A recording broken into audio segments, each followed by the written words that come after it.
കൊട്ടാരക്കര സ്വദേശിയായ pastor Tinu George ഇങ്ങനെയും ആളുകളെ പറ്റിക്കുമോ?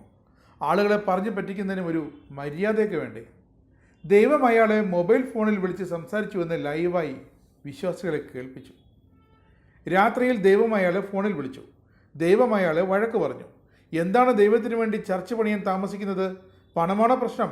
അതിന് പ്രയാസപ്പെടേണ്ട, പണം വിശ്വാസികൾ തരും. ഇപ്പോൾ പ്രാർത്ഥിക്കുന്ന സ്ഥലത്തിന് മുന്നിൽ ഒരു റോഡരികിൽ ഒരു തോർത്ത് വിരിച്ചിട്ട് അവിടെ ഇരുന്നാൽ മതി. നാണയത്തുട്ടുകൾ ഇഷ്ടം പോലെ കിട്ടും. ആ നാണയത്തുട്ടുകൾ എണ്ണിയാൽ തീരത്തില്ല. ദിവസങ്ങളോളം എടുക്കും എണ്ണി തിട്ടപ്പെടുത്താൻ. എത്രയും പെട്ടെന്ന് ചർച്ച് പണി തീർക്കണം. ഇതൊക്കെയാണ് ദൈവം ടിനുവിനോട് പറഞ്ഞത്. അത് ടിനു ഫോണിൽ റെക്കോർഡ് ചെയ്തു. ദൈവം തന്നെ പറഞ്ഞ് റെക്കോർഡ് ചെയ്താണ് വിശ്വാസികളെ കേൾപ്പിച്ചതും. എന്തായാലും ഒരു കാര്യത്തിലും മലയാളികൾ അഭിമാനിക്കണം. കാരണം കർത്താവ് മലയാളത്തിലാണ് സംസാരിച്ചത്. ലോകത്ത് 400-ലധികം ഭാഷകളുണ്ട്. അതിൽ നിന്നും മലയാളം തന്നെ തിരഞ്ഞെടുത്ത ദൈവം സംസാരിച്ചു. ദൈവം അവിടുന്ന് ഏത് ഫോണിലായിരിക്കും വിളിച്ചത്? ഐഫോണിലായിരിക്കുമോ അതോ സാംസങ്ങോ? എന്തായാലും സൗണ്ടിന് ഒരു കുഴപ്പവുമില്ല. നല്ല ക്ലിയർ സൗണ്ട്. എടാ പാസ്റ്ററേ, തന്നെയൊക്കെ പിടിച്ച് ഊളംപാറയിലോ കുതിരവട്ടത്തോ കൊണ്ടുപോയി ഇടേണ്ട സമയം കഴിഞ്ഞു. നീയൊക്കെ എന്താ വിചാരിച്ചേ? എന്ത് ഊളത്തരം വിളിച്ച് പറഞ്ഞാലും കാണിച്ചാലും ജനം തൊണ്ട തൊടാതെ വിഴുങ്ങുമെന്നാണോ?